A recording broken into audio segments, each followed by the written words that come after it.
बिस्मिल्लाहिर्रहमानिर्रहीम। अस्सलाम वालेकुम। आप देख रहे हैं टी एकेडमी और आज का हमारा टॉपिक है तजवीद कुरान, जिसमें मैं आपको बताऊंगी कि कौन सी एप्लीकेशन है बेस्ट है कुरान सीखने के लिए, तलफ़्फ़ुज़ सीखने के लिए। इसके लिए आप वीडियो को लास्ट तक ज़रूर देखिएगा। इससे पहले अगर आपने मेरा चैनल सब्सक्राइब नहीं किया तो सब्सक्राइब कर दें और बेल आइकन पर क्लिक कर दें ताकि आगे आने वाली इंफॉर्मेटिव वीडियो आप तक पहुंच सके। ये एक एप्लीकेशन है कुरान टीचर, जो कि आपको प्ले स्टोर से आसानी मिल जाएगी। हम इसको ओपन करेंगे। अब ये देखें आप, इसके अंदर है लेसन नंबर 1। इसके अंदर हमें बताया गया है कि कौन से अल्फ़ाबेट होते हैं, मतलब कौन कौन से हुर्फ होते हैं और उन हुर्फ को किस तरीके से पढ़ा जाता है। जैसे कि देखें, अलिफ, ألف باء تاء دال صاد. अब देखिए इससे फ़ायदा ये है कि जब आप अपने बच्चों को इस एप्लीकेशन पे जिस जिस वर्ड पे बच्चा टच करेगा तो वो पहले पढ़ेंगे कुरान में जो लफ्ज़ होते हैं। उसके बाद आपका बच्चा वो लफ्ज़ को पढ़ सकता है और आप भी पढ़ सकते हैं जिनको सही से अभी कुरान के तलफ़्फ़ुज़ सही नहीं आते।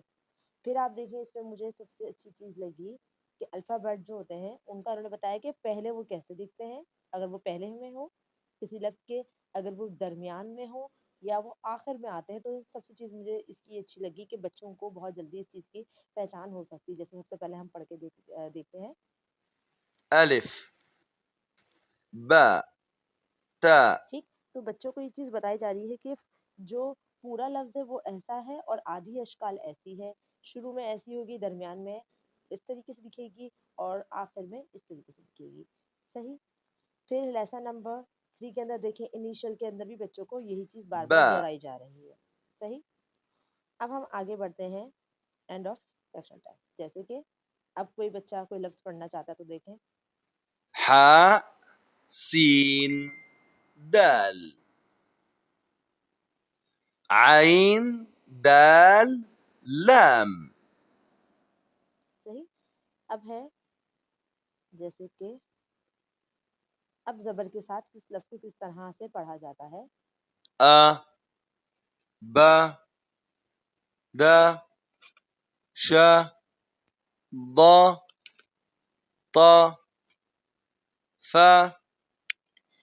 इसके अलावा आप इसके अंदर और भी बहुत कुछ आपको सीखने का मिलेगा। हम अभी बीच से कुछ फिर देखते हैं। जैसे कि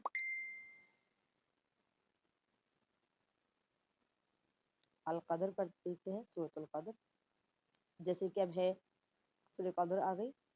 सबसे पहले بسم الله الرحمن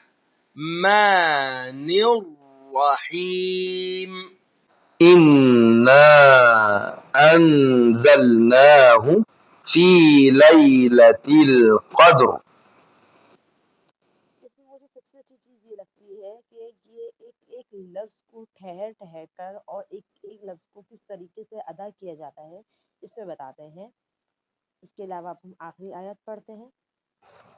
سلام هي حتى مطلع الفجر.